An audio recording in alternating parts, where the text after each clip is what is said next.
Cha kwanza kabisa, ili mtu uweze kupata access ya kuingia kwenye mfumo wa Tanzanite, lazima uwe na account.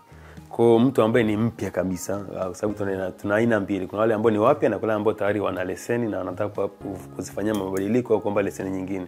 Mtu ambaye ni mpya kabisa, cha kwanza kabisa anatakiwa kutengeneza account yake ya Tanzanite. Kwa hiyo atafika pale, atajisajili, atapata email ya verification ya kuhakiki kwenye email yake, atarudi, atatengeneza profile detail ambazo zitakuwa zinahitajika, kama anaingia ni mtu binafsi individual, kama anaingia kama kampuni registered company. Kisha kutengeneza ile account yake na ikawa iko verified na imekamilika vizuri, maana yake sasa ataziona zile ataona kuna zile module ambazo ni za kuapply. Kuna sababu nilisema kuna leseni za individual, class, numbering na kuna wengine wanafanya type approval za equipment, kwa ataona vile visehemu ambavyo vimegawanyika katika makundi hayo. Akishafanya hivyo sasa atasubmit. Akisha-submit itakuja kwa upande wa TCRA ndani sasa.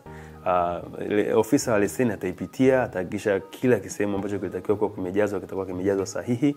Akishamaliza kuipitia vizuri, akaona iko sawa, kama ni ofisa wa leseni atairecommend kwenda kwa manager wa leseni kwamba bana, tunaomba huyu mtu apewe leseni kwa sababu tunaona amekidhi vigezo vyote.